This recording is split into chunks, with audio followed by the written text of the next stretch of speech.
Oke,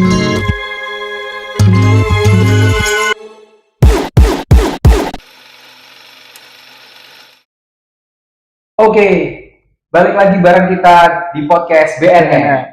Bagian nambah-nambahi. Baik, episode kali ini cukup spesial ya Bung Rakin, karena kita kedatangan bintang tamu nih. Betul. Narasumbernya cukup hebat dan cukup membanggakan lah buat kita semua ya kan? Betul. Jadi setelah kemarin kita rilis episode yang pertama mengenai Unilife sebagai mahasantri, kita langsung dikontak ternyata. Iya, langsung callingan dari pusat. Iya. Benar, ada yang mau minta untuk menjadi narasumber di podcast bagian nambah-nambah ini. Betul. Jadi langsung saja, ini adalah episode kedua kami yang akan membahas mengenai banyak Gen Z yang menganggur. Iya. Sebetulnya banyak banget sih problematika yang dialami sama Gen Z kan, nggak hanya menganggur, mungkin masalah pendidikan, ekonomi dan sebagainya. Mungkin dan episode kali ini kita bakal lebih berfokus membahas mengenai Gen Z yang menganggur gitu. Jadi sudah hadir bersama kita di tengah-tengah kita. Ini adalah Bung Dendi. Betul. Ya, siap-siap Bu Rakin. Bung Dendi. Terima kasih. Bung siapa namanya ini? Bung Widi. Bung Widi Aldiano, bukan. Bukan. Jadi kita di sini sebagai host dan co-host bersama narasumber yang sangat luar biasa pada episode kedua kali ini, yakni Bung Dendi. Kita harus memanggil Bung Dendi ini dengan apa namanya? Latar belakang seperti apa, Bung? Apakah aktivis ataukah seorang alumni mahasiswa biasa yang kemudian sekarang sudah memasuki dunia kerja atau bagaimana? Di awal ini kita mungkin ya sebenarnya sama aja sih, meskipun disebut alumni mahasiswa, disebut aktivis juga sama aja. Tapi kalau beban aktivis itu kan bebannya lebih tinggi karena kita menjunjung nilai-nilai moral, menyuarakan nilai-nilai moral, menyuarakan nilai-nilai yang itu suaranya adalah suara kebenaran, suaranya adalah suara rakyat. Bebannya lebih di situ kalau kita ngomong aktivis. Tapi mungkin sebelum kita memasuki topik utama kita mengenai banyaknya Gen Z yang menganggur, lalu mahasiswa dan mahasiswa harus berbuat seperti apa, kita mungkin mau kenalan lebih dalam dulu sama Bung Dendi. Karena kan kalau kita udah bahas panjang-panjang, kalau nggak kenal kan juga nggak enak gitu loh. Betul. Nah, jadi mungkin Bung Dendi bisa menceritakan sedikit sekarang sedang sibuk menjalani apa atau berada di dalam organisasi apa, supaya teman-teman penonton BNN juga tahu sebenarnya siapa narasumber kita di episode 2 kali ini. Ya, teman-teman BNN, bagian nambah-nambahi. Jadi saya Dendi, dulu saya S1 saya di UIN Sunan Ampel Surabaya, S2 saya di STI IBMT Surabaya. Sebenarnya hari ini saya masih diberikan amanah, sebenarnya udah lewat masa jabatannya di Sekretaris Jenderal Dewan Pimpinan Pusat Gerakan Mahasiswa Nasional Indonesia. Insya Allah yang tahun ini akan berakhir status sebagai Sekjen DPP-nya.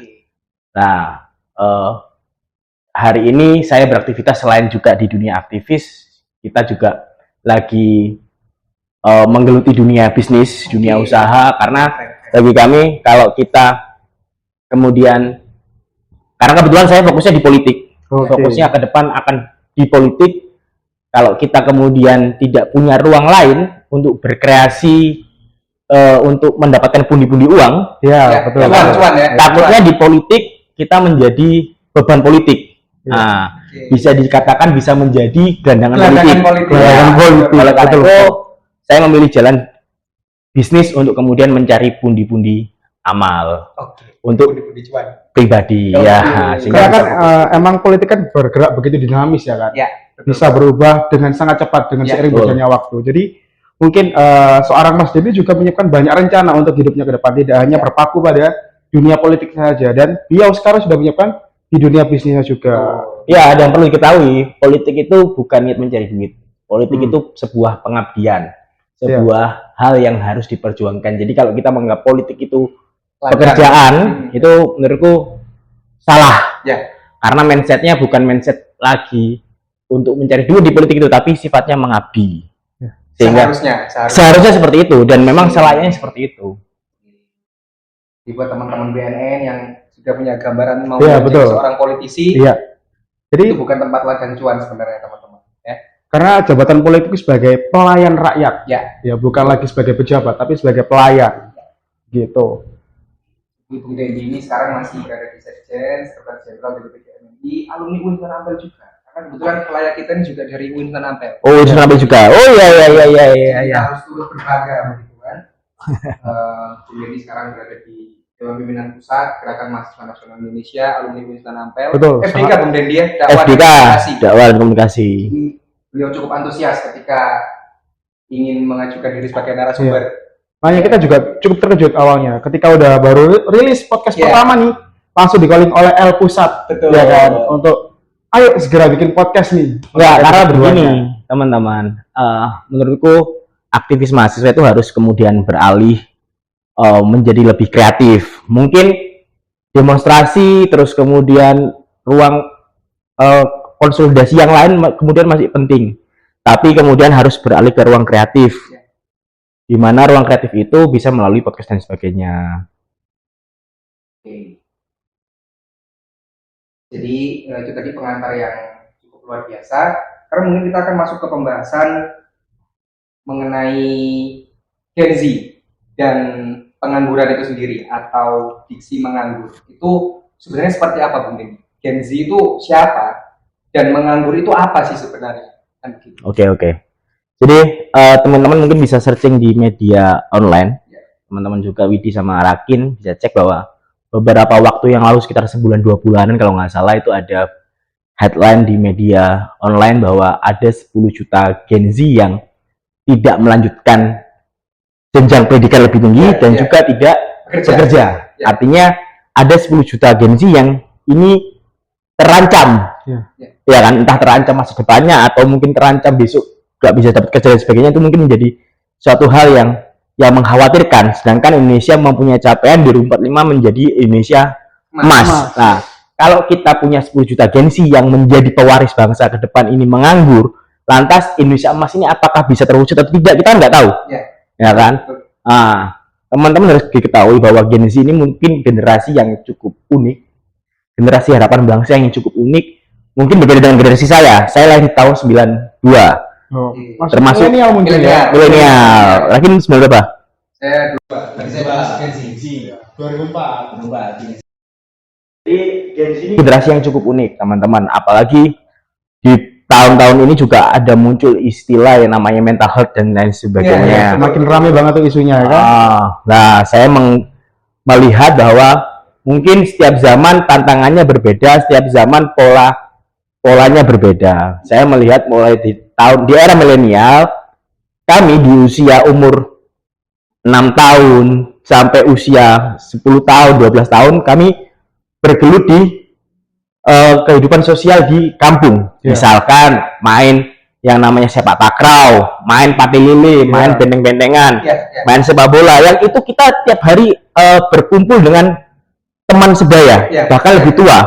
Dan di situ kita mengalami hubungan sosial yang sangat tinggi, intens sekali dengan teman-teman seangkatan. Dan bahkan di generasi saya milenial ini adalah generasi yang kemudian ketika ada hal di lapangan berantem di lapangan, tekanannya udah biasa, sosial lah.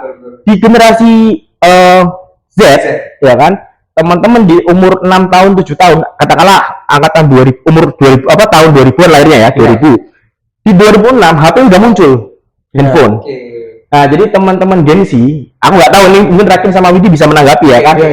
Di generasi Gen Z ini, mereka di umur 6 tahun bermainnya dengan gadget, ya kan, dengan gadget dan media sosial, dan mungkin jarang berinteraksi dengan lingkungan sosial mungkin.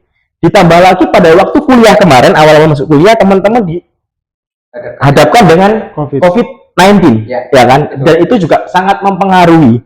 Dan bahkan di era COVID-19 tekanan ekonominya cukup tinggi, ya kan, terus kemudian berhubungan sosial dengan sama juga kurang, sehingga membuat Gen Z ini juga mengalami depresi yang cukup luar biasa. Cukup berat lah ya, cukup berat tantangannya, sehingga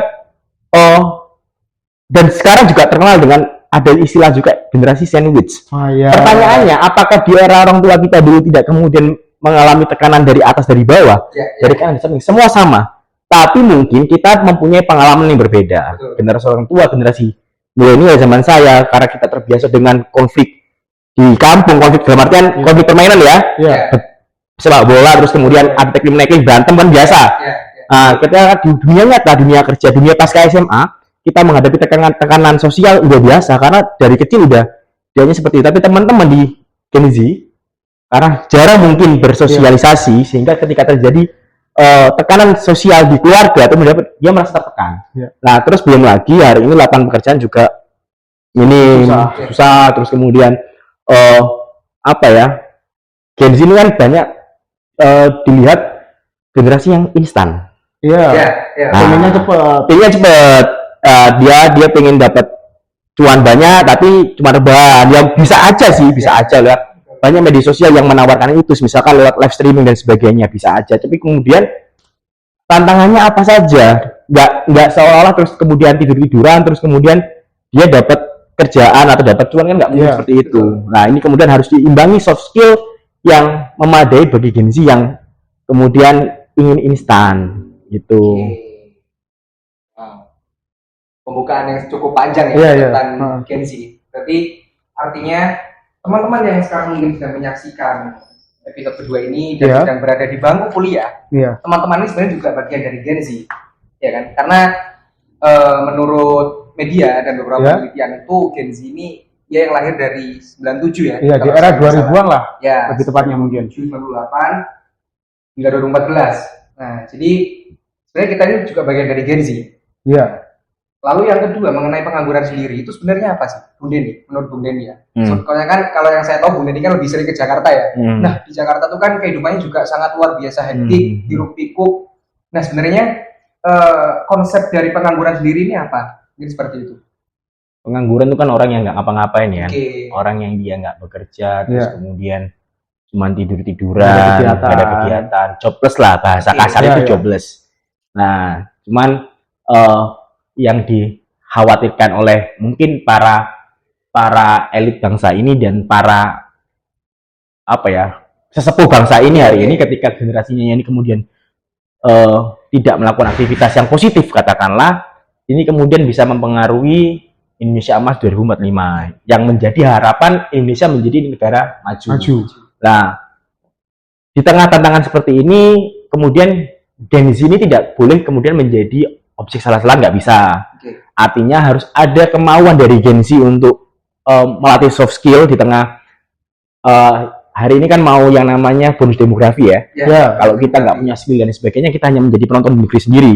Ya kan, tidak bisa bekerja atau menikmati kekayaan alam atau mungkin menikmati menikmati Indonesia yang seutuhnya lah. Nah, tapi kita hanya bisa menjadi penonton. Nah, di sini juga harus ada keinginan dari Gen Z untuk melatih soft skill.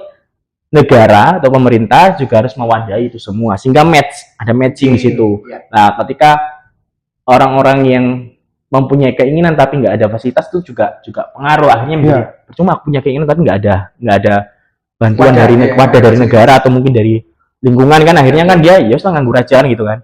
Jadi harus ada bottom up, dari bawah ke atas juga ada, dari top down juga ada. Jadi saling mengiringi untuk menghadapi itu semua.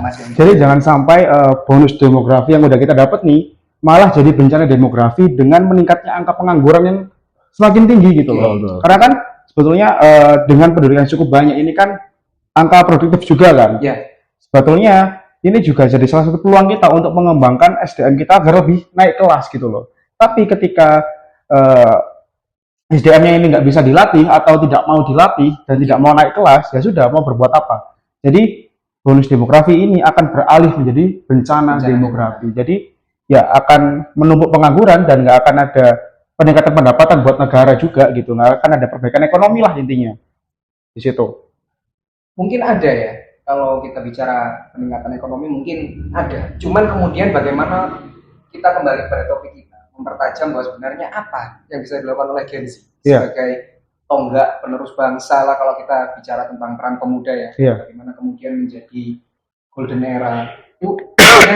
Kita apakah hanya akan menjadi penonton ketika bonus demografi itu datang? Kita tidak mempersiapkan apa-apa terkait soft skill kita, terkait kerangka berpikir kita.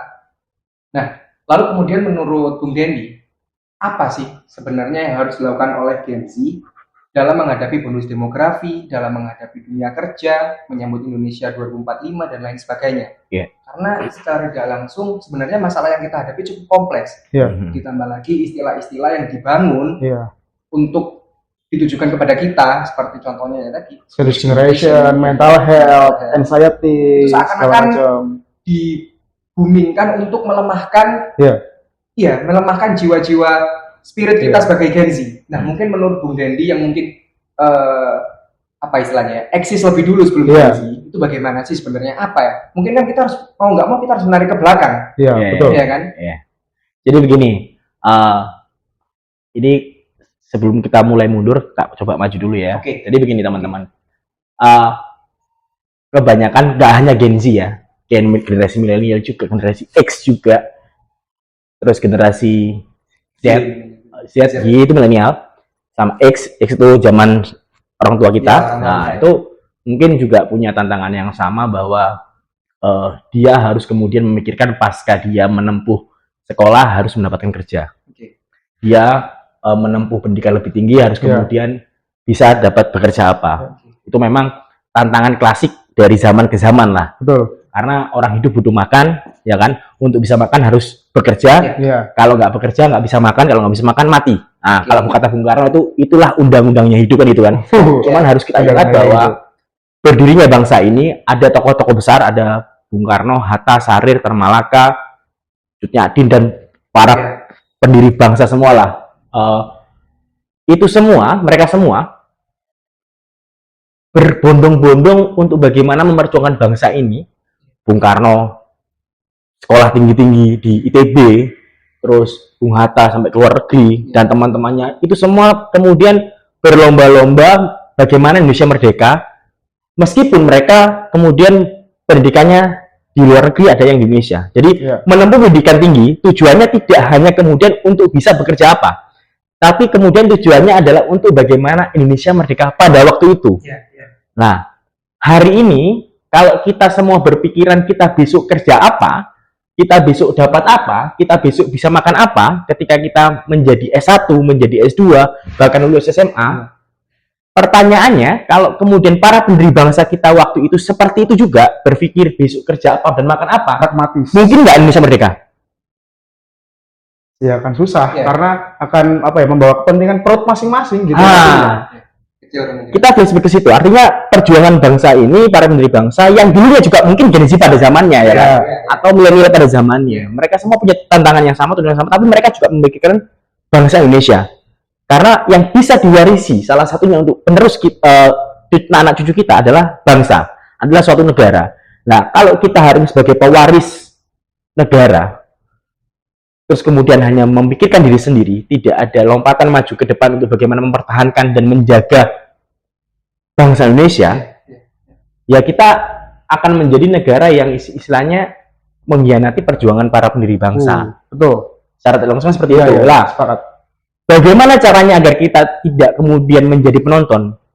Ketika kita menjadi penonton di negeri sendiri dalam rangka bonus demografi, berarti secara tidak langsung kita mengkhianati para pendiri bangsa. Secara tidak langsung, ya kan? Nah, caranya adalah bagaimana kita harus pertama, selain kita memikirkan bagaimana besok kita kerja apa, kita bisa dapat apa, kita juga harus berpikir bahwa pekerjaan, ekonomi, terus kemudian soal pangan dan sebagainya itu semua tidak lepas dari yang namanya peran pemerintahan dan juga tata kelola negara. Kan seperti itu, politik. Karena semua kebijakan diambil melalui kebijakan politik. Termasuk soal pekerjaan, termasuk soal pangan, soal ekonomi, pendapatan dan sebagainya, itu semua diakomodir melalui ruang politik.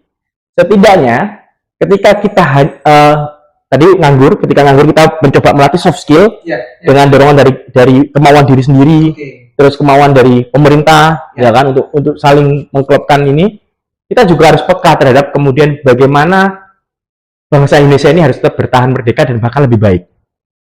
Nah, utamanya yang kuliah-kuliah ini kan teman-teman mahasiswa semua kan. Ada mungkin para penonton juga banyak yang mahasiswa. Mahasiswa ini kan adalah kemudian tonggak harapan bangsa. Betul. Karena di kampung kita mungkin yang berkuliah hanya 1 orang, 2 orang, 3 orang, 5 orang, 10 orang wis api kan gitu bahasa Jawanya kan. 10 orang wis api. Syukur-syukur lah semua bisa kuliah. Tapi kan kemudian sangat jarang sekali ya di kampung semua bisa berkuliah. Harapannya adalah kita yang menempuh pendidikan tinggi sebagai mahasiswa itu kemudian bisa membawa pencerahan, bisa membawa penyadaran terhadap masyarakat. Nah, ini kemudian yang menjadi PR kita kenapa kok kita harus peka sih terhadap kondisi bangsa, agar masyarakat yang tidak bisa merasakan kesempatan menempuh pendidikan tinggi ini juga ikut merasakan keberadaan sebagai seorang mahasiswa yang katanya agent of change itu. Gitu. Karena kan sebetulnya inti dari mahasiswa adalah ilmu yang dia punya nih, dia bisa sharing ke masyarakat. Apa?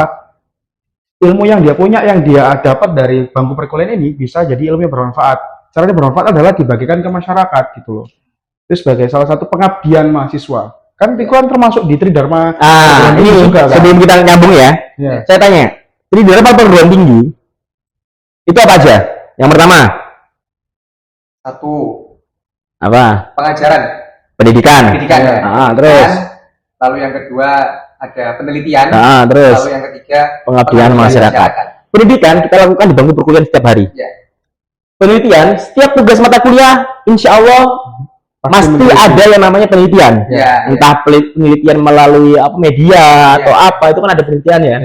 Pengabdian masyarakat, kita melakukan pengabdian masyarakat 4 tahun kita kuliah kalau normal, hanya kita lakukan 1 kali dan itu 1 bulan dalam waktu KKN. Ada yang 4 bulan, 1 bulan kan. Etis enggak ketika kita selama 4 tahun kuliah hanya melakukan 1 kali pengabdian masyarakat?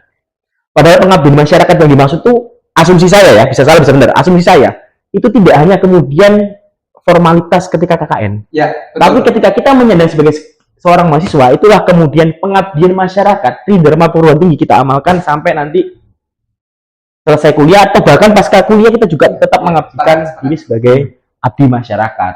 Karena yang paling penting dalam sebuah mahasiswa, dalam sebuah pengabdian masyarakat itu adalah penyadaran nilai-nilai yang ada di masyarakat. Bayangkan kalau kita kemudian memberikan penyadaran terhadap masyarakat, mengadvokasi masyarakat, terus kemudian mengabdikan diri kita kepada masyarakat terus kemudian sadar haknya apa sebagai masyarakat, kewajibannya sebagai masyarakat apa. Bayangkan, nggak ada lagi tuh yang namanya perpajakan tuh, pajak itu lagi-lagi masyarakat buat berpajak. Karena apa? Masyarakat sudah sadar atas kewajibannya, sudah teredukasi lah dengan baik. Dan nggak ada lagi yang namanya mahasiswa demo-demo dicaci sama masyarakat. Kan image-nya sekarang kalau kita demonstrasi di desa kan dipakai masyarakat. Bahasa kasarnya gini, jancuk lah apa demo gara macet. Itu yang salah bukan mahasiswa. Yang salah bukan masyarakat. Yang salah kita bukan mahasiswa karena kita tidak pernah memberikan edukasi, tidak pernah bersama-sama dengan masyarakat untuk membangun kesadaran bersama. Sehingga apa? Ya kita dianggap mahasiswa nggak ada macet aja karena masyarakatnya mungkin belum sampai tahapan kesadaran itu. Sehingga kita dianggap sebagai beban macet. Aku ngapain ngurusi kalian? Aku aja besok makan apa aja aku masih bingung kok ngurusi kalian. Ya karena kita nggak pernah turun terhadap mereka. Kalau mereka tahu haknya direbut, Pak Bu misalkan seharusnya kalian dapat bansos misalkan, pasti mereka berontak. Pak Bu, kenapa kok BBM naik kita lawan? Misalkan ya. Ini kalau BBM naik nggak kita lawan, maka impact-nya akan ke beras dan sebagainya. Efek dominonya ada. Apalagi masyarakat yang kurang mampu ya. Kalau masyarakat elit yang mungkin dia harusnya sadar diri dong, tidak membeli BBM yang bersubsidi kan. Padahal masih banyak juga tuh yang masih menyalahgunakan juga. Ya itu salah satu contohnya kita mengapa kita harus memberikan penyadaran terhadap masyarakat dan hidup bersama masyarakat, membangun kesadaran bersama antara mahasiswa dengan masyarakat. Jadi Gen Z terus kemudian menjadi memiliki peran sentral. Gen Z dan generasi milenial adalah generasi yang memiliki peran sentral terhadap keberhasilan Indonesia Emas 2045. Ya, betul.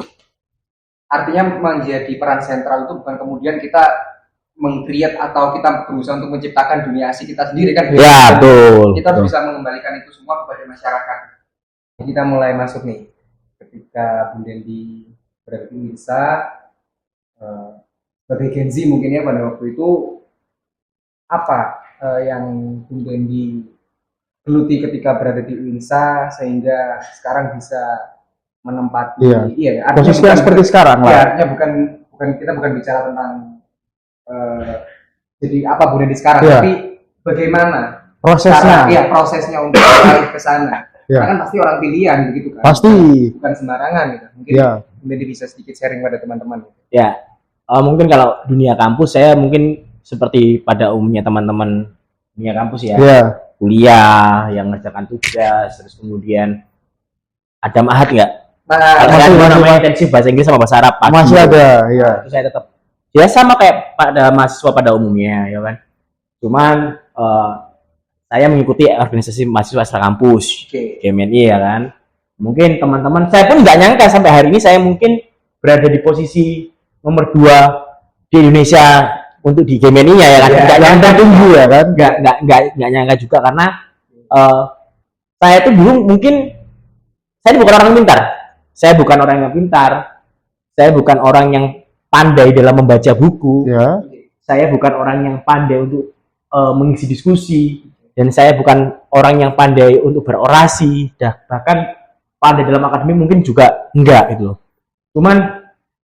Saya cuman punya satu hal dalam sebuah proses sampai akhirnya menjadi sekjen, saya punya loyalitas. Orang pintar belum tentu loyal. Ya. Orang loyal bisa menjadi pintar. Loyal dalam tanda kutip terhadap organisasi. Ya. Contoh, saya itu dulu kalau zaman di komisariat ya, sekarang DPK namanya. Zaman saya di komisariat atau di DPK, saya itu disuruh-suruh dulu. Dan ambilkan, sewakan proyektor. Berangkat saya ke Keputih, ke ITS. Dari UIN saya ke ITS. Jauh. Ya. Dan ambilkan proyektor. Saya jalan naik motor ke ITS, pinjam proyektor. Ya. Sampai akhirnya saya pengen tahu gimana sih cara orang-orang ini bisa kemudian menyampaikan materi dalam diskusi itu dengan enak dan sebagainya. Saya amati terus. Jadi kita buat diskusi itu seminggu sekali dan itu bergiliran. Waktu itu giliran saya sebelumnya juga lihat teman-teman, oh ternyata untuk bisa mengisi diskusi dengan lancar itu harus kemudian memahami materinya dulu. Ya. Misalkan kita mau diskusi soal isu ini, kita harus belajar tuh media-media apa yang mengangkat isu soal ini, terus buku-buku apa yang mungkin ada korelasinya dengan isu itu. Di situ saya belajar menyampaikan materi. Terus meskipun nggak maksimal ya kan, maksudnya nggak perfect, tapi kita mencoba. Sampai akhirnya bisa menyampaikan materi dengan lancar. Terus yang kedua, saya mencoba untuk bisa menulis. Saya ini orang yang bisa nulis. Mesti nggak bisa nulis dalam tanda kutip, bukan nggak bisa nulis ABCD, bukan ya? Bikin karya ilmiah, karya tulis saya nggak bisa. Terus sampai satu ketika saya pengen, gimana sih saya belajar sama senior sama teman-teman, gimana caranya bisa menulis. Sampai akhirnya kita kalau buat diskusi teman-teman, kita buat yang namanya kayak semacam catatan resume hasil diskusi. Oh ya, resume. Mulai dari situ kita buat resume dan sebagainya. Pokoknya upgrade diri harus, selain saya loyal, mempunyai loyalitas terhadap organisasi, saya mempunyai cara untuk kemudian bisa mengupgrade diri. Akhirnya saya mencoba untuk membuat tulisan dan alhamdulillah dibantu dengan teman-teman juga kemarin pas sebelum saya naik ke DPP, saya sudah buat buku. Ya kan, dibantu dengan teman-teman yang lain. Namanya Tantangan Marxisme Milenial. Jadi prosesnya nggak sesimpel itu. Sampai akhirnya waktu itu saya jadi sekretaris komisariat, saya disuruh naik ke ketua cabang, saya nggak mau. Pingin saya Wakabit Sarinah, karena pada waktu itu saya pingin Sarinah di Surabaya itu bisa kemudian mengambil peran dalam proses gerakan mahasiswa itu. Cukup konsen berarti dengan gerakan-gerakan yang dilakukan perempuan ya? Ya, karena ya aktivis perempuan kan, ya, maksudnya teman-teman mahasiswa utamanya, biasanya nggak semua, biasanya yang saya temui minder kalau berkumpul dengan aktivis yang laki-laki. Nah itu saya pengen aktivis perempuan kita semua sama loh, punya hak yang sama, punya kewajiban yang sama, ayo tampil itu loh maksudnya. Nah tapi karena pada waktu itu saya disuruh maju ketua cabang, terus saya pengennya kalau Wakabit Sarinah ada perundingan politik di cabang, waktu itu akhirnya saya menjadi sekretaris DPC GMNI Surabaya. Ketua cabang saya Bung Jatayu yang sekarang jadi komisaris KP tadi itu. Dari disipliner waktu itu. Terus 2016 saya selesai DPC, jadi saya 2012-2013 saya komisariat, 2014-2016 saya DPC. Setelah itu saya udah pengen berhenti, sudah ingin fokus karena gini teman-teman, ini mindset yang terjadi di mahasiswa. Aktivis itu tidak bisa kuliah tepat waktu, tidak bisa lulus dengan tepat waktu. Aktivis itu kemudian harus nyentrik lah, beda daripada yang lain. Ya kan? Boleh berbeda dengan yang secara pemikiran boleh, tapi untuk mata kuliah, untuk proses perkuliahan harus kemudian konsen, karena kita bisa menjadi aktivis, karena kita bisa menjadi seorang tokoh politik lah di miniatur kampus atau mungkin di dunia mahasiswa. Itu karena kita berstatus mahasiswa. Betul. Oleh karena itu tugas kita sebagai mahasiswa yaitu salah satunya adalah menyelesaikan studi. Iya. Jadi teman-teman, saya mulai dari semester 1 di UIN itu sampai semester 7. Semester 7 itu mata kuliah saya udah habis, tinggal satu mata kuliah, saya selesaikan di semester 8. Dan itu semua mata kuliah saya selesai semua. Oke. Nah, saya itu 2 semester setengah kalau nggak 2 semester, saya tuh nggak garap skripsi. Oke. Bukan saya nggak bisa nggarap skripsi, enggak. Iya. Karena mungkin saya ini tipe orang yang nggak bisa fokus kalau dihadapkan dua urusan ya. Dua urusan. Kurang bisa multitasking mungkin ya. Bisa, cuman di urusan akademik menurut saya ya harus fokus salah satu. Fokus, akhirnya saya selesaikan amanah saya di DPC dulu sebagai sekretaris cabang, saya selesai. Setelah saya selesai saya garap skripsi. Saya garap skripsi dalam waktu yang singkat, alhamdulillah selesai. Ternyata skripsi juga sebenarnya mudah. Itu tergantung pikiran kita. Yang membuat ruwet, yang membuat kita susah nggak selesai kan karena kita malas. Iya. Ya kan malas, terus akhirnya bingung karetnya sendiri, ruwet karetnya sendiri. Betul, dengan pikirannya sendiri lah. Di situ saya mencoba membantah bahwa dunia aktivis dan dunia kampus ini saling berkesinambungan. Iya. Jangan menitik beratkan dunia aktivis terus tapi kuliah nggak diurus juga salah, gitu kan? Karena kita sebagai mahasiswa ini terkenal sebagai insan akademisi yang dimana harus balance antara dunia perkuliahan dengan dunia aktivis. Bagaimana kita bisa memberikan contoh yang baik kalau kuliah kita nggak selesai? Ya, betul. Kan seperti itu. Ya. Ya mungkin ada beberapa yang seperti itu ada ya kan. Saya nggak menyalahkan, tapi mungkin teman-teman punya alasan sendiri.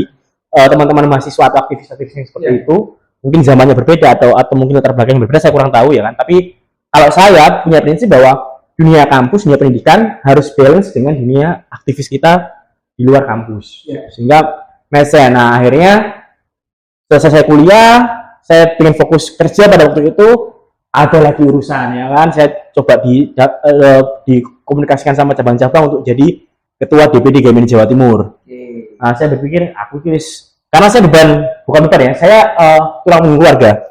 Ayah saya sakit stroke, adik saya 2 cewek semua, yang satu masih SMK kelas 3, yang satu masih masih SD. Pada waktu itu ya? Pada waktu itu, masih TK mau SD ya. Sandwich banget kan waktu itu kan. Banget lah pada waktu itu. Nah, akhirnya saya waktu itu mencoba merasumsi teman-teman bahwa saya nggak mungkin naik lagi, saya harus bekerja dan sebagainya. Tapi teman-teman tetap, pokoknya kita udah harus naik lah, bla bla bla. Ya udahlah, mau nggak mau, karena mungkin desakan dari teman-teman di game ini seperti itu kadang-kadang. Ya pasti, iya. Ya nggak mau bisa jadi mau itu.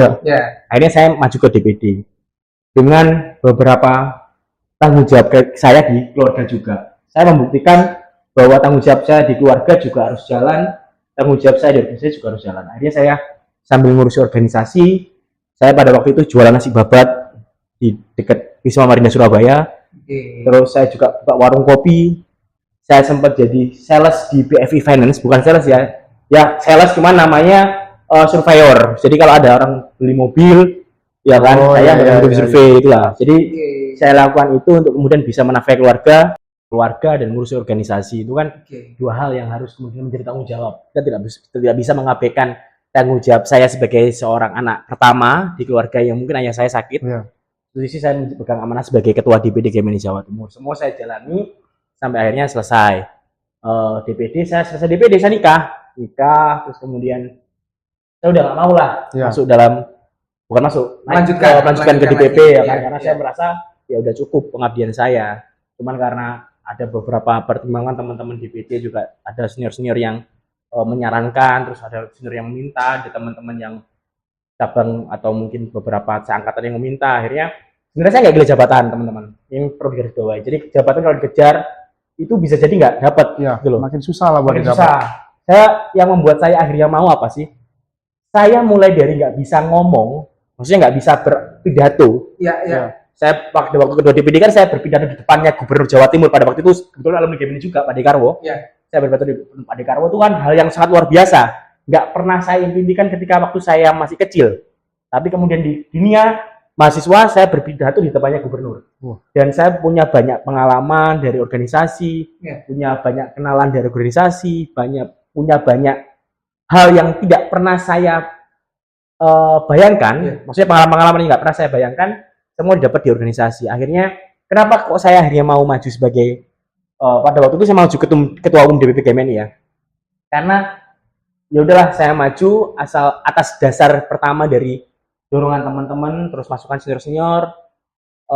Kenapa saya mau? Akhirnya saya berpikir, inilah mewujudkan rasa terima kasih saya terhadap organisasi GMNI ini telah memberikan banyak pengalaman buat saya, banyak jaringan buat saya, banyak suatu hal yang itu mungkin tidak pernah bisa saya gambarkan ketika waktu saya masih kecil dulu. Maksudnya pengalaman-pengalaman tersebut. Akhirnya ya saya mencoba berkontestasi dalam kongres, ya nggak bisa jadi ketua umum, akhirnya ada beberapa negosiasi politik dan sebagainya, akhirnya jadi sekjen DPP GMNI.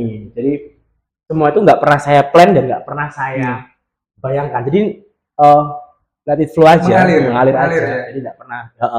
Itu mungkin buah dari sebuah ketulusan untuk mengabdi, untuk juga berterima kasih gitu loh.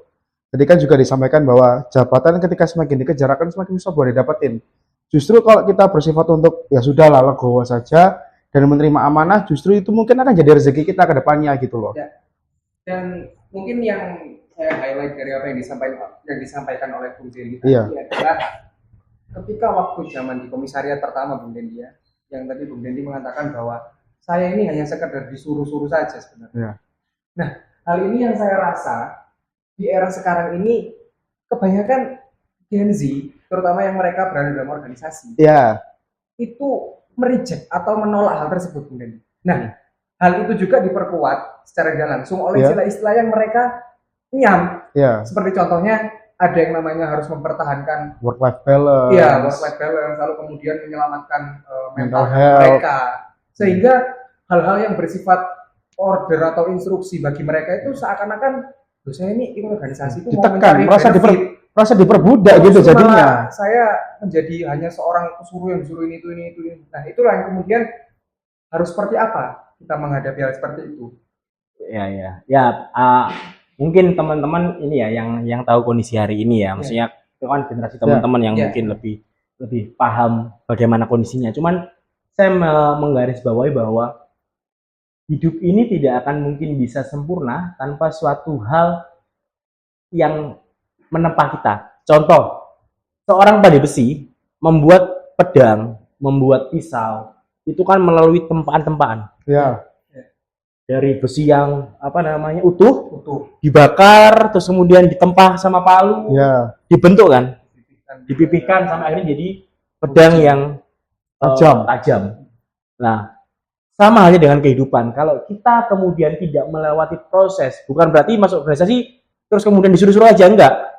Jadi kenapa saya disuruh-suruh? Karena pada waktu itu ya memang SDM-nya di UIN pada waktu itu Gemenia ya sedikit, minim ya, sehingga ya gotong royong ya harus, karena saya masih junior, masih pemula lah, bukan berarti senior enggak, bagi tugas lah. Jadi senior-senior yang bagian berpikir terkait konsepnya seperti apa, yang junior karena mungkin pengalamannya kurang itu ya kita bagian eksekusi menyiapkan lokasinya, menyiapkan perlengkapannya. Jadi ya wajar aja gitu loh. Jadi bukan berarti di organisasi itu senior selalu benar, enggak. Di organisasi kami di GMNI kita diajarkan bahwa secara pemikiran antara junior dan senior setara. Tapi di situ kita punya nilai etika dan norma yang harus menghargai di situ. Nah, kembali lagi ke Gen Z bahwa ketika kita menganggap kenapa sih kok kita harus gitu-gitu, yang penting aku bisa dapat reward apa nih masuk organisasi Mungkin teman-teman ketika berpikir cepat, berpikir instan, praktis ya kan, yang sifatnya praktis itu biasanya nggak lama. Biasanya nggak lama. Misalkan FOMO ikut-ikutan. Misalkan teman-teman nih masuk organisasi terus tiba-tiba ditawarkan masuk ini. Misalkan ada satu organisasi A misalkan, menawarkan Bung Rakin sama Bung Widi, Bung Widi masuk organisasi A ini, kamu akan dapat pekerjaan. Mungkin akan masuk teman-teman. Tapi pasca kemudian organisasi A ini kemudian kolaps, teman-teman nggak punya skill, bingung nggak bisa mau ngapain. Bingung pasti. Tapi kalau kita masuk ke dalam organisasi itu ditempa mulai dari nol sampai akhirnya kita punya pengalaman, kita punya wawasan dan sebagainya. Ketika kita dilepas, ketika kita purna, selesai berorganisasi atau bahkan organisasi ini mungkin ada atau tidak ada ke depannya misalnya, kita punya mental, kita punya pengalaman yang itu bisa kita jadikan bekal kita untuk di dunia nyata. Dunia nyata dalam artian bukan kemarin nggak nyata ya. Dunia nyata ini dunia yang sesungguhnya yang bersinggungan yang kita hadapi. Jadi nggak ada lagi kita merasa tertekan ya, karena kata Malaka itu kan terbentur ya kan. Tapi sama pemuda sekarang diplesetkan terbentur benjut mas. Itu. Tapi yang paling penting adalah instan itu biasanya nggak lama. Nah, yang membuat kita menjadi kuat itu adalah proses tempaan tadi itu, yang seperti saya analogikan seperti pisau yang dibuat oleh pandai besi. Pandai besi itu kan buat pisau kan prosesnya panjang tuh kan, sampai akhirnya bisa jadi pisau yang tajam itu.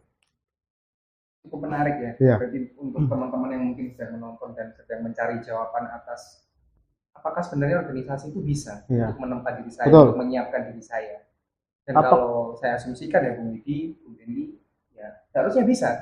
Tergantung bagaimana kemudian niat kita untuk berangkat mengikuti organisasi tersebut, ya kan? Bagaimana kita menikmati ya prosesnya, dialektika yang terjadi, dinamika. Ya, ini ada lagi nih teman-teman. Jadi jangan teman-teman berpikir terus masuk organisasi ekstra kampus jadi politisi semua. Bukan. Ini yang perlu kadang-kadang teman-teman ada miss di situ ya kan? Ada miss di situ bahwa ngapain aku masuk organisasi ekstra kampus? Toh aku jurusan nggak ke situ. Nah, yang perlu diketahui bahwa di organisasi ekstra kampus itu ada nilai ideologi, nilai-nilai dasar.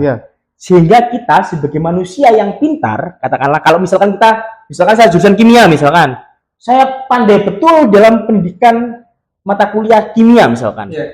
Nah, tujuannya kita berorganisasi mendalami nilai-nilai ideologi itu adalah ketika kita berilmu, paham terkait kimia, bagaimana keilmuan yang kita pelajari selama itu bisa bermanfaat buat orang lain.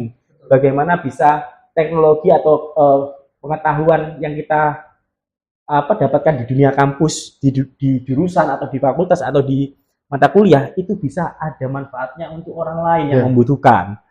Jadi bedanya adalah kalau kita masuk di organisasi ekstra kampus atau Cipayung Plus atau GMNI kan, kita punya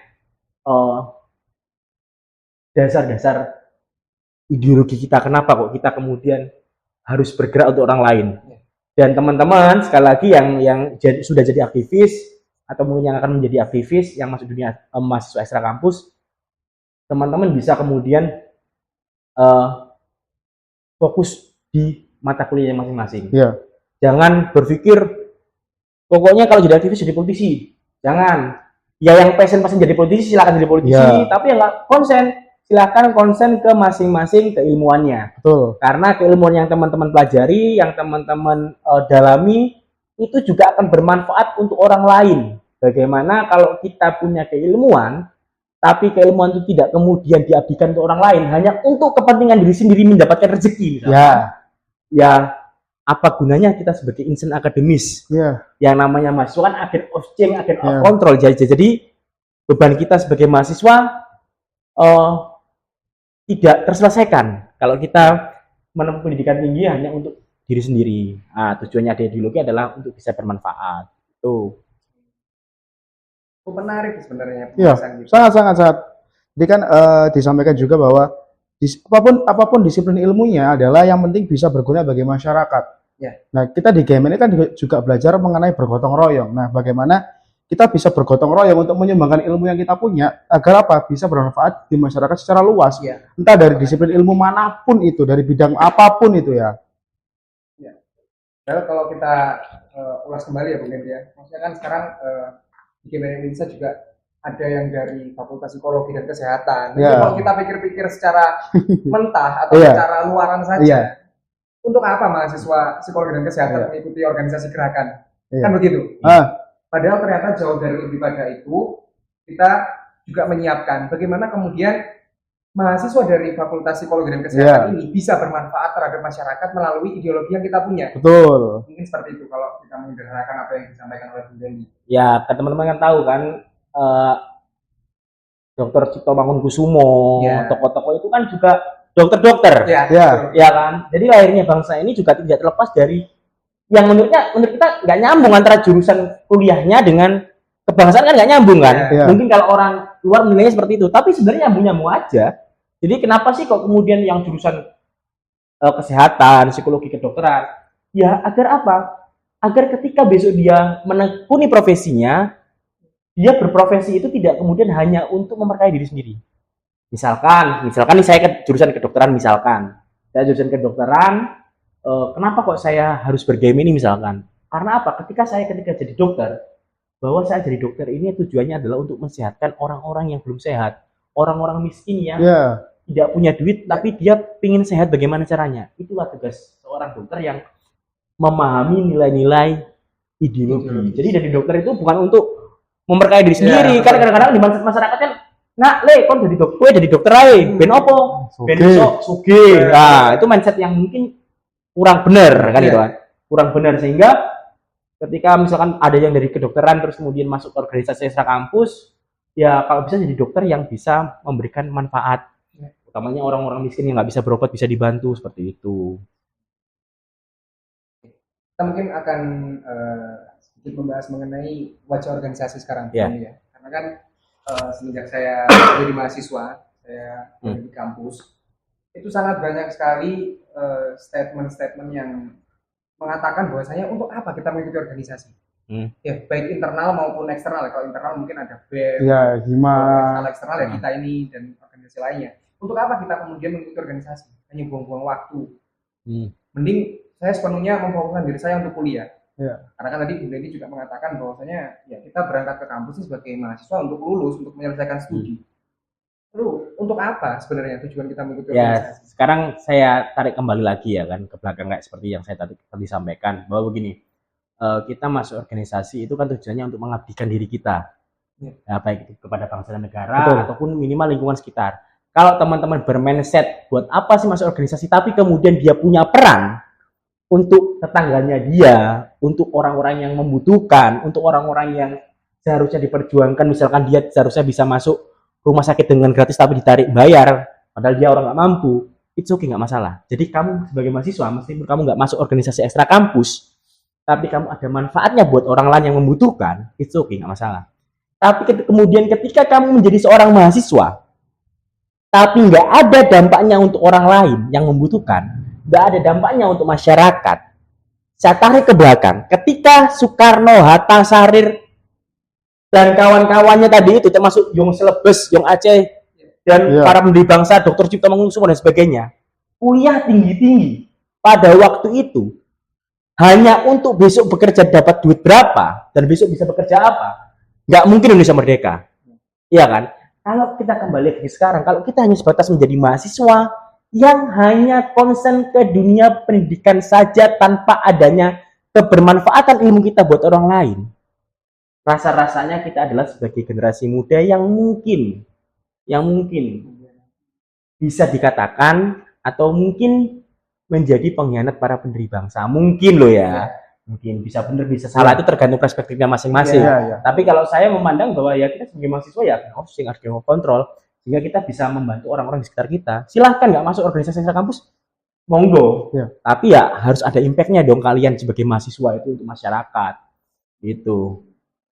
Nah, bahkan kalau saya rasa mungkin ya, kalau semua orang berpikiran secara pragmatis ya, ibaratnya kalau saya kuliah tinggi-tinggi buat dapat kerja dan gaji yang tinggi tentunya ya kan. Saya rasa nggak akan ada orang yang mau jadi guru deh untuk mencerdaskan anak bangsa kita. Karena apa? Kuliah guru buat jadi SPD itu udah mahal. Terus udah jadi SPD harus PPG, harus melewati berbagai proses lagi lah, pracap segala macam. Terus ketika sudah masuk dunia kerja jadi guru, gajinya kecil. Siapa yang mau seperti itu? Ya kan? Belum kan? Makanya. Jadi saya teringat betul kata-kata ayah saya pada waktu itu. Jadi waktu itu kan sebenarnya ayah saya itu sakit stroke semenjak saya stroke awal ya, semenjak saya SMA kelas 2. SMA kelas 3 saya nggak mau kuliah sebenarnya. Saya pengen kerja. Terus saya kamu harus kuliah.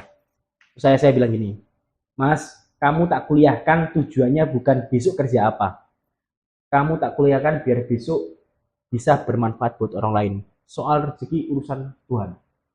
Soal rezeki urusan Allah. Jadi fokus kamu saya kuliahkan tujuannya untuk bisa bermanfaat buat orang lain. Tuh. Cukup luar biasa ya di episode kedua kali ini. Iya. Kita banyak mendapatkan insight bagaimana kemudian Bung Dendi menjalani kehidupannya selama kuliah. Betul. Ya mungkin kalau saya mengatakan Bung Dendi sebenarnya bisa disebut generasi sandwich juga pada waktu itu ya. Iya. Sandwich banget. Sandwich sekali malah. Karena menanggung banyak adik-adiknya, Iya. orang tuanya juga. Tapi bagaimana kemudian yang membedakan dengan Gen Z ini adalah semangat berjuangnya. Betul. Loyalitasnya tadi itu. Loyalitasnya juga. Itu memang tujuan yang dibawa oleh Bung Dendi ketika berorganisasi itu bukan sekedar ya saya ikut aja, Ya. ikut aja. Atau bukan sekedar untuk cari jabatan. Benar, tapi karena memang ada prinsip-prinsip yang dibawa dan ini mungkin Betul. yang oleh Gen Z mulai harus diterapkan gitu Ya. ya. Ketika mengikuti sesuatu itu paling tidak mereka membawa prinsip Iya. dasar dulu. Dari awal. Mereka memiliki keinginan untuk upgrading diri, Ya. lalu setelah dirinya baru ditularkan kepada orang lain. Betul. Ya mungkin teman-teman nanti bisa mencontoh ya, Rakin sama Widi. Jadi ada mungkin di bawah saya di GMNI di UIN 19 Surabaya ada namanya Serena Diva. Serena Diva ini dulu aktif banget di GMNI sampai akhirnya dia menjadi seleb TikTok ya kan. Sekarang menjadi kreator media lah, kreator digital lah. Mungkin cukup sukses. Jadi ya nggak nyambung urusannya. Iya. Dia sebagai aktivis mahasiswa pada waktu itu sekarang menjadi kreator digital, memang nggak nyambung. Tapi ada nilai plusnya ketika dia sekarang menjadi kreator digital, dia mengangkat teman-temannya yang istilahnya butuh pekerjaan dan bisa apa ya meningkatkan kreativitas teman-teman mahasiswa yang ingin menjadi kreator digital gitu. Artinya ada manfaatnya. Iya, tetap. Nanti mungkin teman-teman bisa ngundang Serena Diva, Betul. Bapak Bung Kelvin karena selain dunia aktivis mahasiswa ya kan, teman-teman harus mengulas bagaimana sih aktivis mahasiswa juga harus berhasil dalam dunia digital hari ini dalam ekonomi. Tuh. Dan sebenarnya ini yang sedang kita usahakan sekarang melalui BNN ini kan. Siap. Kita ada adsense-nya. Ya mudah-mudahan ini betul, teman-teman kita bisa buat ke depan ya kan, kita bisa buat perusahaan media bareng-bareng ya kan. Satu company yang bergerak di bidang Ya, kreatif. karena harus mulai berpikir maju. Bahwa media itu adalah ujung tombak segalanya, penyampaian informasi dan sebagainya. Jadi media ini kan ibaratnya info ketemu info. Nah, info dari di bawah seperti apa, info di atas dari siapa, seperti apa kita sambungkan. Jadi media ini mempunyai peran yang sangat sentral. Jadi oleh karena itu GMNI Winsa, teman-teman dan teman-teman GMNI se-Indonesia atau se-Surabaya dan se-Jawa Timur harus mulai berpikir kreatif menggunakan media sebaik mungkin dan secepat mungkin untuk menjadi penyambung informasi yang baik dan akurat tentunya. Jadi sehingga kita mulai bertransformasi. Jadi aktivis itu nggak konvensional lagi. Dulu bisa demo aja, sekarang bisa melalui media digital. Jadi kita udah bahas cukup panjang ya. Kemudian Gen Z itu apa? Siapa yang kita sebut Gen Z? Lalu pengangguran itu apa? Dan akhirnya kita masuk ke dalam pembahasan organisasi di dalam kampus. Apa pentingnya untuk diikuti oleh mahasiswa dan mahasiswi yang sedang berkuliah sekarang yang juga menyandang status sebagai Gen Z pastinya. Dan ternyata dari pembicaraan kita yang cukup panjang ini impact-nya sangat besar ya. Besar banget. Tapi itu kan tidak bisa instan kemudian. Ya. Harus melalui banyak proses lah untuk menuju satu yang baik tadi itu gitu loh. Jadi tidak bisa kemudian hanya cukup 4 tahun mungkin ya kalau saya mengatakan mungkin ketika teman-teman bergabung dalam suatu organisasi itu output atau hasilnya itu nggak bisa langsung terlihat betul, atau betul, bagaimana. Ya mungkin yang bisa terlihat bukti fisiknya mungkin apa kita punya sertifikat mantan anggota atau apa namanya pernah mengikuti seminar dan lain sebagainya. Tapi kan yang jauh lebih penting daripada itu adalah muatan kapasitas kita sebagai insan. Semakin nambah value yang kita punya gitu loh. Dan itu juga yang secara tidak langsung sebenarnya dilihat di dunia kerja. Ya, betul. Loh, dunia kerja itu sebenarnya dunia organisasi juga. Nah, itu. Cuman kalau dunia kerja itu kan saya juga pernah kerja di perusahaan tuh ya kan. Jadi dunia kerja itu sebenarnya juga dunia organisasi. Di dalamnya juga ada pimpinannya, ada anggotanya, ada manajernya dan sebagainya.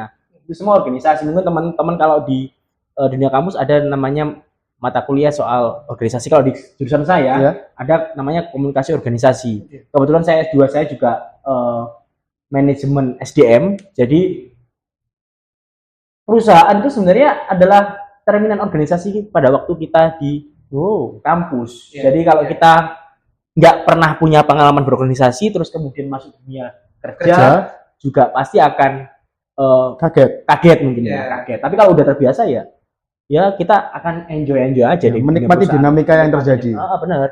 Dan ketika kita di dunia organisasi itu kemudian kita all out, loyalitas di dunia kerja juga akan melakukan hal yang sama.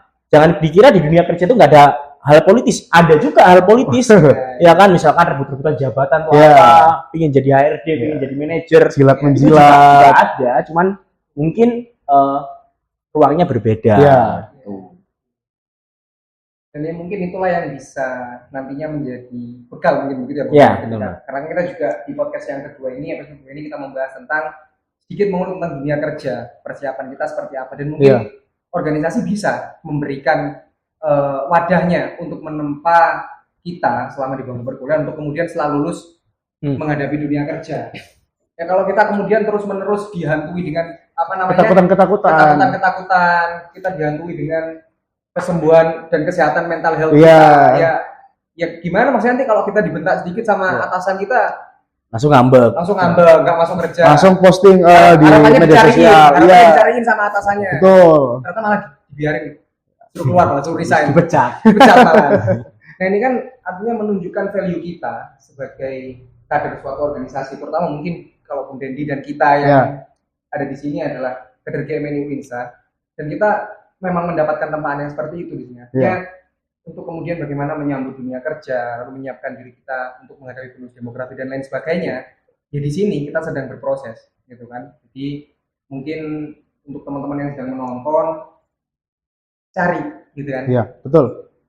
Cari sesuai yang dengan apa yang kamu pengen cari dan apa yang kamu butuhkan dalam buat diri kamu gitu loh. Jangan sampai ketika Anda sudah memilih sesuatu dan Anda menyesal nantinya, karena sesuatu yang Anda pilih itu hanya berdasar karena FOMO, karena ikut-ikutan dengan teman-teman yang lain, karena teman-teman banyak ikutan yang ini, akhirnya ikutan yang ini juga gitu loh. Iya. Mungkin ketika ingin memulai sesuatu, ingin memilih sesuatu, itu harus dipertimbangkan dengan sangat-sangat matang lah, karena seperti kita sudah sampaikan sebelumnya bahwa pilihan kita hari ini adalah menentukan kita di masa depan juga tentunya. Ya, mumpung masih muda itu, banyak pengalaman, jangan takut salah. Nanti kalau di masa muda teman-teman nggak punya pengalaman, nggak punya nggak punya something yang itu menjadikan bekal kita untuk di masa yang akan datang, teman-teman akan menyesal. Anjir, ngapain ya aku kemarin nggak belajar ini ya? Ngapain ya kalau nggak ikut pengalaman ini ya? Sehingga di usia tua mungkin dalam hal proses belajar nggak ada yang terlambat. Tapi kan yang namanya usia itu kan kesehatan juga pengaruh. Ya kan? Masa di usia tua harus ikut-ikutan kan ya mungkin boleh aja silakan, cuman kan secara fisik mungkin terbatas. Jadi selagi masih muda, selagi masih under 20 ya kan, under 30, teman-teman bisa mengoptimalkan, mengeksplor apa yang ada dalam dirinya. Jadi di dunia mahasiswa aktivis utamanya itu nggak hanya soal politik, di sana ada jurnalistik, ada kebangsaan, ada kita ngobrol soal wirausaha, bagaimana wirausaha ini yang kemudian mendukung UMKM, kan banyak hal tuh. Jadi kita benar-benar harus mempersiapkan bahwa dunia aktivisme itu tidak kemudian hanya melulu soal politik, tapi semua itu dilakukan melalui cara politik, karena kebijakan politiklah yang mempengaruhi segala hal. Iya, betul. Yang saya sampaikan di awal. Nah, tadi kan juga Bung Dede juga menyampaikan bahwa mungkin kita punya mimpi, tapi kita ngerasa menyesal karena kita nggak bisa mengusahakan mimpi yang kita punya gitu loh. Karena Panji Pragiwaksono juga pernah bilang bahwa mimpi itu nggak akan pernah mati gitu loh. Mimpi itu ketika kita pukul, ketika kita pendam, itu hanya akan menjadi sebuah penyesalan di hari tua yang akan tetap menghantui kita selamanya. Jadi kita akan tetap merasa selalu menyesal, selalu merasa, kenapa kok aku dulu nggak memilih ini gitu loh. Itu benar juga. Jadi kalau Bung Karno bilang ya, vivere pericoloso. Artinya apa itu? Nyerempet bahaya.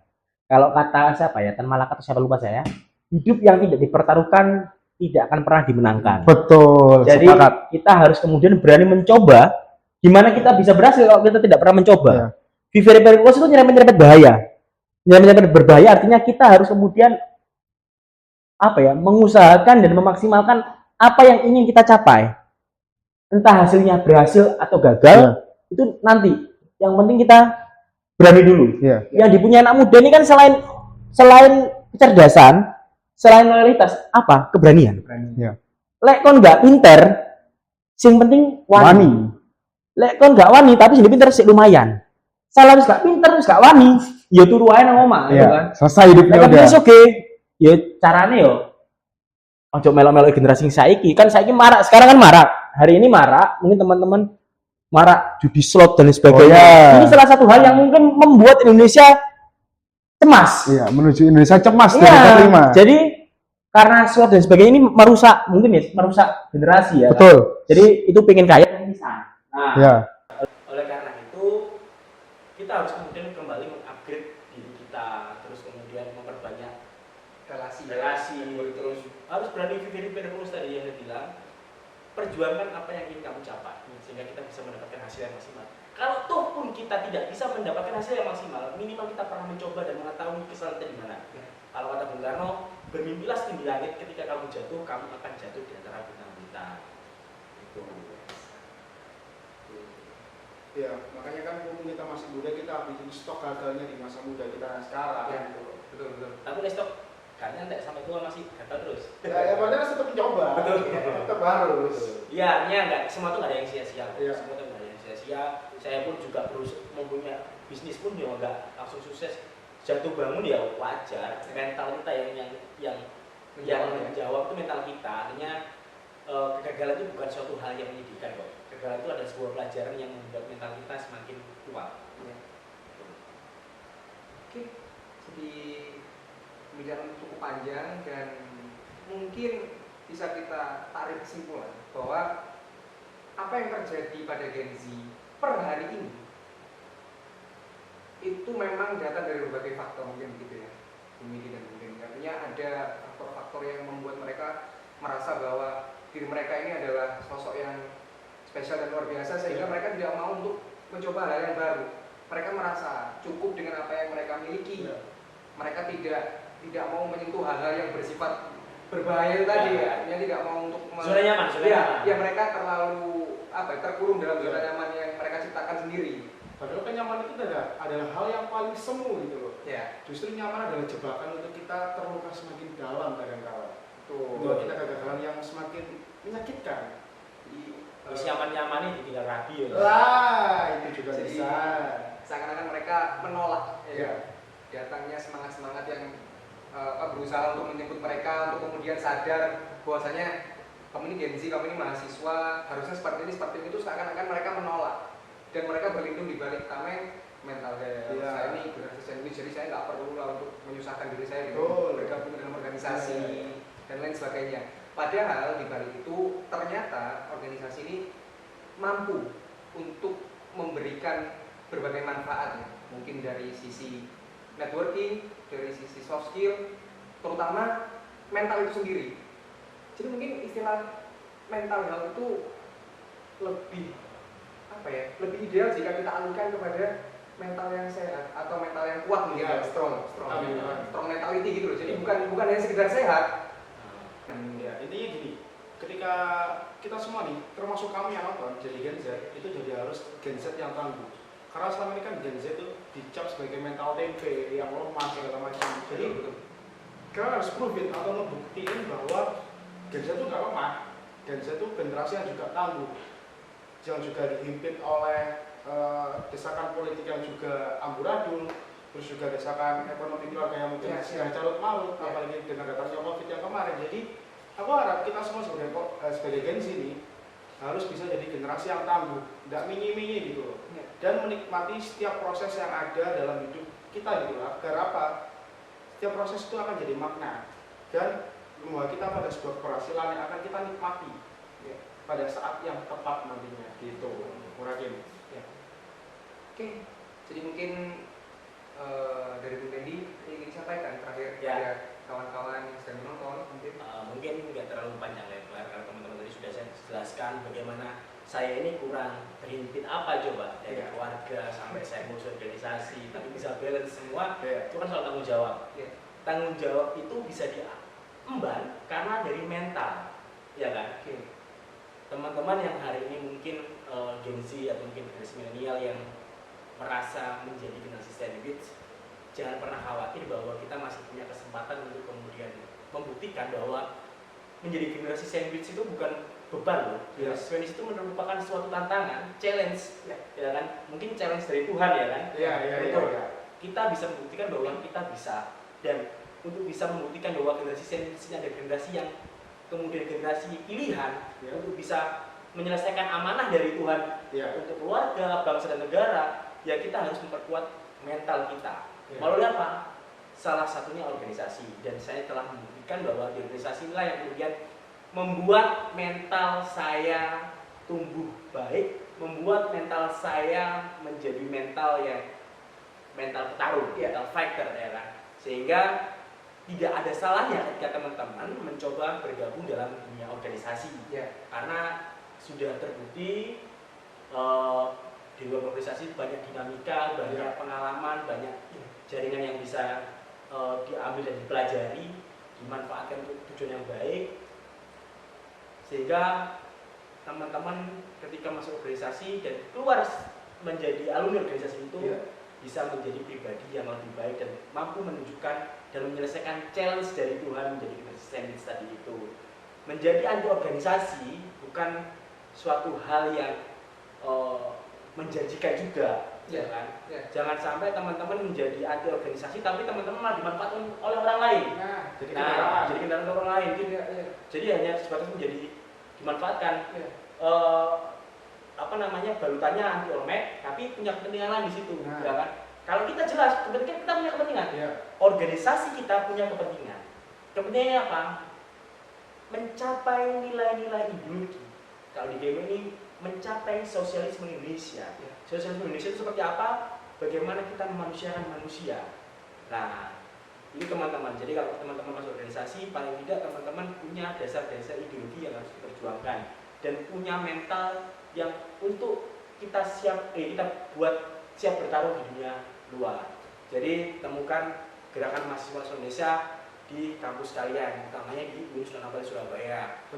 Karena organisasi ini adalah organisasi nasionalis, berlatar belakang suku, agama, etnis, kita semua bersatu pada di sini untuk bagaimana berpikir bagaimana Indonesia ke depan, berpikir bagaimana generasi kita ke depan, berpikir bagaimana apa manfaat gerakan ini, apa manfaat mahasiswa untuk masyarakat agar memunculkan nilai kesadaran bersama untuk mencapai Indonesia yang lebih baik. Seperti itu Ibrahim dan Bu Widi.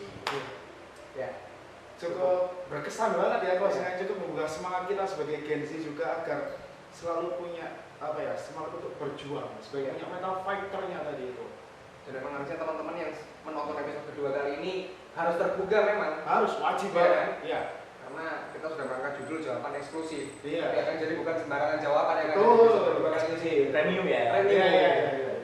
Ya. Apalagi belum ada iklan, jadi kan nggak terganggu kan ketika nonton. Itu akan kita nanti ada yang Amin. Jadi mungkin sekian dulu PNN episode kedua, langsung bersama Sekretaris Jenderal DPP Mahasiswa Nasional Indonesia. Sampai jumpa di episode PNN yang akan datang, yang pastinya akan menyuguhkan narasumber serta muatan yang jauh lebih hebat lagi, lebih hebat dan lebih asik. Yang kan ini udah hebat, ada yang lebih hebat lagi. Nanti akan kita datangkan di PNN episode selanjutnya. Betul. Stay tune bersama kami. Terima kasih teman-teman yang sudah menonton, dan sampai jumpa. Terima kasih. Merdeka. Merdeka. DPNI Jaya. Marhain. Menang.